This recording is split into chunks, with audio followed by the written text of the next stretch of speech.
প্রিয় শিক্ষার্থীরা, কেমন আছো তোমরা সবাই? আশা করি ভালো আছো। তো তোমাদের পূর্বে দ্বিতীয় অধ্যায়ের জীবনের জন্য পানি যে অধ্যায়টি আমরা আলোচনা করেছিলাম তার পরবর্তী পাঠগুলি আমরা আজকে আলোচনা করব। তো প্রথমে আসছে আমাদের প্রশ্ন, মিঠা পানিতে বৈশ্বিক উষ্ণতার প্রভাব। মিঠা পানিতে বৈশ্বিক উষ্ণতার প্রভাব মানেটা কি? মিঠা পানি হচ্ছে পানীয় যে পানি অথবা নদী নালার যে পানি অথবা কৃষি জমিতে আমরা যে পানিটি ব্যবহার করছি, এটি হচ্ছে মিঠা পানি। সেই মিঠা পানিতে বৈশ্বিক উষ্ণতার যে প্রভাব সেটি সম্পর্কে আমরা আলোচনা করব। বৈশ্বিক উষ্ণতা হচ্ছে গ্লোবাল ওয়ার্মিং এর ফলে, অর্থাৎ এই যে গ্রিন হাউস ইফেক্টের ফলে বিশ্বের তাপমাত্রা ধীরে ধীরে বৃদ্ধি পাচ্ছে। এর ফলে মেরু অঞ্চলের যে বরফ, সেই বরফগুলি গলে কি হচ্ছে, সমুদ্র পৃষ্ঠে পানির উচ্চতা বৃদ্ধি পাচ্ছে। এর ফলে কি হচ্ছে, সমুদ্রের পানির উচ্চতা বৃদ্ধি পাওয়ার ফলে নিচু ভূমির যে দেশগুলি আছে, এই অঞ্চলগুলি, দেশের যে কৃষি জমিগুলো আছে তা সমুদ্রের পানির নিচে তলিয়ে যাচ্ছে। এর ফলে লবণাক্ত পানির কারণে সেই এলাকাগুলি বা কৃষি জমিগুলি লবণাক্ততা বৃদ্ধি পাচ্ছে, আর যার ফলশ্রুতিতে কৃষি ফলন ভালো হচ্ছে না। তো আমরা প্রথমে পড়তেছি সমুদ্রের পানির উচ্চতা বৃদ্ধি। মেরু অঞ্চলের পানি বা বরফ গলে সে সমুদ্র পৃষ্ঠ উচ্চতা, পানির উচ্চতাটা বৃদ্ধি পাচ্ছে। লবণাক্ততা হচ্ছে সেই লবণাক্ত পানি, সমুদ্রের পানি যদি জলভূমিতে প্রবেশ করে তাহলে নদী, খাল, বিল, পুকুর, হ্রদ ইত্যাদির পানি লবণাক্ত হয়ে যাবে, যার ফলশ্রুতিতে এই যে 1/3 যে জলজ প্রাণী বা উদ্ভিদ আছে এরা কিন্তু সবাই মারা যাবে, আর আমরা সুপেয় পানির অভাবে পড়ে থাকবো, যার ফলে কি হবে, কৃষি জমিতে আমরা পানি সেচের ব্যবস্থা করতে পারবো না। আর বৃষ্টিপাত, যদি বেশি পরিমাণ গ্লোবাল ওয়ার্মিং বা বৈশ্বিক উষ্ণতা বৃদ্ধি পায় তাহলে এই যে নাতিশীতোষ্ণ যে অঞ্চলগুলি আছে সেই নাতিশীতোষ্ণ অঞ্চলগুলিতে কিন্তু বৃষ্টিপাত কম হবে, যার ফলে অতি বন্যা, খরা ইত্যাদি দেখা দিবে। এবার বাংলাদেশে বৈশ্বিক উষ্ণতার প্রভাব। আমাদের বাংলাদেশে কিন্তু বৈশ্বিক উষ্ণতার ব্যাপক প্রভাব পড়েছে। তোমরা জানো যে গরমের যে গ্রীষ্মকাল আসে, সেই গ্রীষ্মকালে কিন্তু বর্তমানের যে তাপমাত্রা সেটি প্রায় 47 ডিগ্রি সেন্টিগ্রেড পর্যন্ত উঠে যায়, যা পূর্বে কখনো দেখা যায়নি। আর ইতিপূর্বে যে বিশ্বের যে তাপমাত্রা ছিল 100 বছর পূর্বে কিন্তু 1 ডিগ্রি কম ছিল। তো মনে হতে পারে 1 ডিগ্রি তাপমাত্রা তা আবার কি, বেশি হলে কি কম হলে কি? বিশ্বের তাপমাত্রা 1 ডিগ্রি বৃদ্ধি পাওয়ার অর্থ হচ্ছে মেরু অঞ্চলের যে বরফগুলি আছে তা কিন্তু গলে এই সমুদ্রের পানির উচ্চতাটা বৃদ্ধি পাচ্ছে। তোমরা হয়তো শুনে থাকবে বা জেনে থাকবে যে ভারত যে বা অন্যান্য যে অঞ্চলগুলি আছে সমুদ্রের কাছাকাছি বা নিচু অঞ্চলগুলো আছে তার অধিকাংশই কিন্তু এই সমুদ্রের পানির উচ্চতা বৃদ্ধি পাওয়ার ফলে লবণাক্ত পানি প্রবেশ করে তাদের কৃষি জমি অথবা যে মিঠা পানির যে অঞ্চলগুলো আছে তা কিন্তু দূষিত হয়ে গেছে। তো বাংলাদেশেও কিন্তু এর প্রভাবটা পড়ছে। তো এখন আসে বাংলাদেশের পানি দূষণ প্রতিরোধের কৌশল এবং নাগরিকের দায়িত্ব। তার মানে বাংলাদেশের পানি দূষণ প্রতিরোধের কৌশল এবং নাগরিকের দায়িত্ব। তো বাংলাদেশের পানি দূষণ প্রতিরোধের কৌশলে কিন্তু নাগরিকের দায়িত্বের প্রচুর গুরুত্ব রয়েছে। যেমন বাংলাদেশে কিন্তু বিভিন্নভাবেই পানিটি দূষিত হচ্ছে, আর এই যে আমরা যারা বাংলাদেশের নাগরিক আছি এদের বিভিন্ন কার্যক্রমের কারণে কিন্তু এই দূষণটা রোধ করতে পারি। তো এর মধ্যে কিছু আছে নাগরিকের যে যেমন দায়িত্ব কর্তব্যের মধ্যে কিছু ব্যাপার আছে, যেমন জলাভূমি রক্ষা। এই জলাভূমিগুলো কিন্তু আমাদের রক্ষা করতে হবে। আমরা যে জলাভূমি ভরাট করে ঘর বাড়ি তৈরি করে ফেলি বা কৃষি জমি করে ফেলি, তার ফলে কিন্তু কি হবে, এই যে জলাভূমি বন্যার সময় জলগুলি সংরক্ষণ করতো এবং দূষণ রোধে সহায়তা করতো, তা কিন্তু আর হবে না এবং বন্যার সৃষ্টি হবে। এর জন্য আমাদের কি করতে হবে, জলাভূমিটি সংরক্ষণে করতে হবে। বৃষ্টির পানি নিয়ন্ত্রণ কিভাবে? আমরা কিন্তু যে বৃষ্টির পানিগুলো এগুলো সংরক্ষণ করে ব্যবহার করতে পারি। বাড়ির যে ছাদ আছে সেই ছাদ থেকে পানি সংরক্ষণ করতে পারবে। ইতিপূর্বে হয়তো তোমরা অনেকে জেনেছো যে এই 10-15টি গ্রামের লোকজন একটি মাত্র পুকুরে বৃষ্টির পানি সংরক্ষণ করে রাখতো এবং তা ব্যবহার করত। তো আমরা সেভাবেও যদি নাও করতে পারি তো দেখা যায় বিভিন্ন যে শহরাঞ্চলগুলি আছে কনক্রিটের দালান কোঠা, রাস্তাঘাট, এর ফলে কিন্তু পানিটি কি করতে পারতেছে না, এই ভূমি বা মাটি শোষণ করতে পারছে না। এর ফলশ্রুতিতে যদি আমরা এমন কিছু ব্যবহার করতে পারি যা চুইয়ে ভূমিটি কি করতে পারবে, পানি শোষণ করতে পারবে, তার পরিবর্তে কি হবে, আমরা কিন্তু এই জিনিসটা করতে পারবো। তো এবার জনসচেতনতা বৃদ্ধি। জনসচেতনতা বৃদ্ধিতে সবচেয়ে গুরুত্বপূর্ণ স্কুল, কলেজ বা মাইকিং এর মাধ্যমে বা বিভিন্ন যে স্লোগান আছে বা লিখিতভাবে আমরা কি করতে পারি, বিভিন্ন এলাকায় ভিত্তিক এই জনসচেতনতা বৃদ্ধি করতে পারি। পানি সংরক্ষণ, পানির যে বিশুদ্ধতার গুরুত্ব এবং এর ফলে সৃষ্ট যে দুর্যোগগুলি সেগুলি আমরা আলোচনা করে কিন্তু এই জনসচেতনতা বৃদ্ধি করতে পারি। শিল্প কারখানার দ্বারা পানি দূষণ প্রতিরোধ। শিল্প কারখানার দ্বারা পানি দূষণ যে প্রতিরোধটা করা, আসলে এটা হচ্ছে ETP, effluent treatment plant. Effluent treatment যে প্ল্যান্ট, এর মাধ্যমে কিন্তু আমরা পানি দূষণগুলো রোধ করতে পারি। তবে যদি বিভিন্ন এলাকায় শিল্প কারখানা থাকে তাহলে সাধারণ এই ইটিপি দ্বারা কিন্তু পানি দূষণটি করা যাবে না প্রতিরোধ। এর ফলে কি করতে হবে, একটি নির্দিষ্ট এলাকায় শিল্প কারখানাগুলি স্থাপন করে সমস্ত বর্জ্য পানিগুলি একত্রিত করে এই ইটিপি এর মাধ্যমে আমরা পানি দূষণ করে এই নদী নালা বা যে জলাভূমি আছে সেখানে আমরা ফেলতে পারি। কিন্তু তা না করে কি করা হচ্ছে, এই বর্জ্য পানিগুলা নালা দিয়ে বা পাইপের মাধ্যমে কি করা হচ্ছে, বিভিন্ন জলাভূমি বা নদী নালাতে ফেলা হচ্ছে। এর ফলে কিন্তু সেই নদীর পানি এবং জলাভূমিগুলো কিন্তু দূষিত হচ্ছে।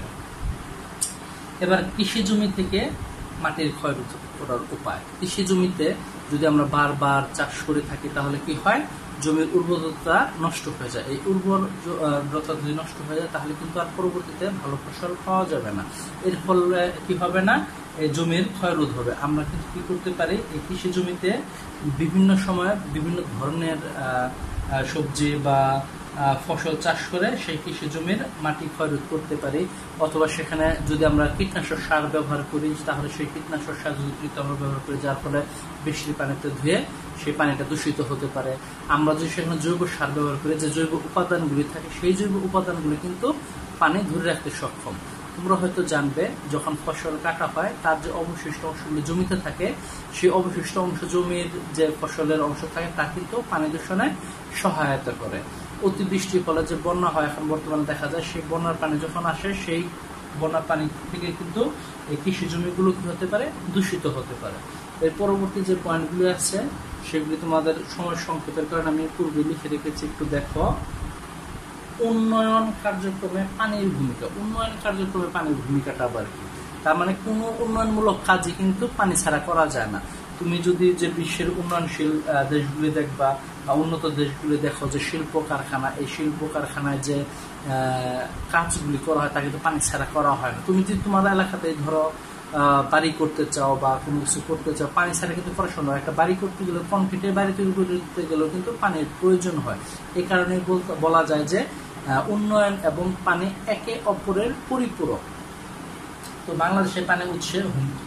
বাংলাদেশের যে পানির উৎসগুলো আছে তা কিন্তু এখন ব্যাপক হুমকির মুখে। বিভিন্ন কলকারখানা বা পলিউটেড বা দূষকের ফলে কি হচ্ছে, বাংলাদেশের পানি হুমকির সম্মুখীন করছে। তার কিছু পয়েন্ট আমরা এখানে বলতে পারি। বন্যা ও মাটির ক্ষয়। মাটি ক্ষয় এবং বন্যা, বৃষ্টির কারণে যে বন্যা সৃষ্টি হচ্ছে, আর এই বন্যার পানি দেখা যায় কি নদী নালাতে এসে পড়ে নদীর পানি উচ্চতা বৃদ্ধি করে, বা নদীর যে পার আছে সে ভাঙনের ফলে মাটিগুলি চলে যাচ্ছে। সে মাটিগুলো আসলে কোথায় যাচ্ছে, সে নদীর যে গর্ভ আছে সে নদী গর্ভে যে তার গভীরতাটা কমিয়ে দিচ্ছে, মানে নদী তার নাব্যতা হারাচ্ছে। এর ফলে অল্প বৃষ্টিতে দেখা যাচ্ছে বন্যা ছড়িয়ে পড়ছে। আর এই মাটি কাটা রোধ করতে হবে। নদী দখল। দেখা যায় যে আমাদের দেশে কিছু অসাধু লোকজন আছে যারা কি করে, নদী দখল করে তাদের প্রতিষ্ঠান, ঘর বাড়ি ইত্যাদি তৈরি করছে, যার ফলে কি হচ্ছে, নদী তার পানি ধারণ ক্ষমতা যে একটা অংশ, বিশাল অংশ, সেটা কিন্তু হারিয়ে ফেলছে। নদীতে বন্যা নিয়ন্ত্রণে বাঁধ নির্মাণ। তো দেখা যায় যে বন্যা যে হয়, এই বন্যাকে প্রতিরোধ করার জন্য নদীতে বিভিন্ন এলাকায় বাঁধ দেওয়া হয়। সে বাঁধ দেওয়ার ফলে কিন্তু নদী তার গতিপথ হারাচ্ছে। একদিকে পানি প্রবাহিত হওয়ার কথা, আরেকদিকে চলে যাচ্ছে। এর ফলে কিন্তু পানি দূষণ দেখা যাচ্ছে। এই নির্মিত বাঁধগুলি যদি আমরা ঠিকভাবে নিয়ন্ত্রণ করতে না পারি তাহলে কিন্তু এই পানি দূষণ কোনোভাবেই সম্ভব না এবং বন্যা করা সম্ভব না। তো অপরিকল্পিত বর্জ্য ব্যবস্থাপনা। অপরিকল্পিত বর্জ্য ব্যবস্থাটা কি? আমরা যদি পরিকল্পিতভাবে বর্জ্য ব্যবস্থাপনা না করি তাহলে কিন্তু অপরিকল্পিতভাবে করলে নদী নালা, খাল বিল যা আছে বা জলাশয় আছে সেগুলি কিন্তু দূষণের সম্মুখীন হয়ে যাবে। পানির গতিপথ পরিবর্তন, এর ফলে কিন্তু পানির গতিপথ পরিবর্তন হয়ে যাচ্ছে, আর পানির গতিপথ পরিবর্তিত হওয়ার ফলে বন্যা দেখা দিচ্ছে। পানি একটি মৌলিক অধিকার, পানি কিন্তু একটি মৌলিক অধিকার। কিভাবে পানি একটি মৌলিক অধিকার? মানে অন্ন, বস্ত্র, যে বাসস্থান আছে তার মধ্যে কিন্তু পানি ছাড়া মানুষ বা জীব বা উদ্ভিদ কিছু বাঁচতে পারে না। এজন্য পানি ছাড়া এরকম বলা হয় যে পানি ছাড়া মানুষ 3 দিন বাঁচতে পারে, খাবার ছাড়া বাঁচতে পারে 21 দিন, আর ঘুম ছাড়া বাঁচতে পারে 10 দিন। তার মানে কি, পানিটা সবচেয়ে বেশি গুরুত্বপূর্ণ। ডিহাইড্রেশনের অভাবে কিন্তু মানুষ মারা যেতে পারে বা বিভিন্ন প্রাণী মারা যেতে পারে। এর জন্য পানির উৎস সংরক্ষণ ও উন্নয়ন করতে হবে। পানির যে উৎসগুলি আছে তা আমাদের সঠিকভাবে সংরক্ষণ করতে হবে এবং এর উন্নয়ন প্রকল্পে আমাদের কাজ করতে হবে। পানি প্রবাহের সার্বজনীনতা এবং আন্তর্জাতিক নিয়ম নীতি। পানি প্রবাহের জন্য সার্বজনীনতা হচ্ছে যে যদি এমন কোনো পানির উৎস থাকে যা 2-3টি রাষ্ট্র বা দেশের মধ্যে প্রবাহিত হয়েছে, সেক্ষেত্রে এই পানিটা যেন সকল দেশ সুষ্ঠুভাবে বন্টন করে ব্যবহার করতে পারে, তাই হচ্ছে পানি প্রবাহের সার্বজনীনতা, সবাই যেন এটা ব্যবহার করতে পারে তাদের দেশের কাজের জন্য। আর আন্তর্জাতিক নিয়ম নীতি হচ্ছে এই যে 2টি দেশ বা তার অধিক দেশ এই পানিগুলো কিভাবে ব্যবহার করবে তার জন্য আন্তর্জাতিকভাবে জাতিসংঘ থেকে এই নিয়ম নীতিগুলো ধরা হয়েছে। তার মধ্যে হচ্ছে কি রামসার কনভেনশন। 1971 সালের 2রা ফেব্রুয়ারিতে ইরানের রামসারে যে ইউনেস্কোর উদ্যোগে একটি সভা অনুষ্ঠিত হয়েছিল, সেখানে জলাভূমি সংরক্ষণ এবং এর ব্যবহারের উপর কিছু চুক্তি স্বাক্ষরিত হয়েছিল। সেটি হচ্ছে রামসার কনভেনশন। বাংলাদেশ 1973 সালে এই রামসার কনভেনশনে সম্মতি জ্ঞাপন করে স্বাক্ষর করেছিলেন। আর 1983 সালে এবং 87 সালে এই রামসার কনভেনশনটি পরিমার্জিত এবং সংশোধিত করা হয়েছে।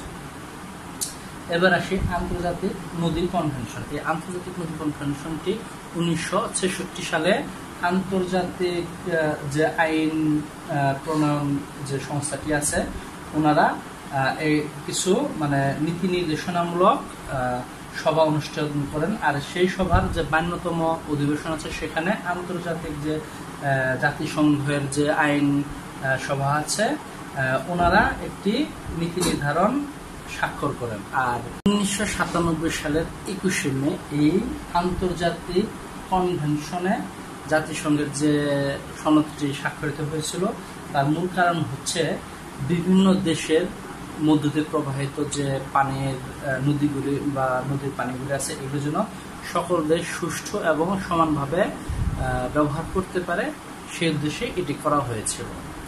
তো যাই হোক, তোমরা সবাই সুস্থ থাকো, ভালো থাকো, বেশি বেশি পড়াশোনা করো।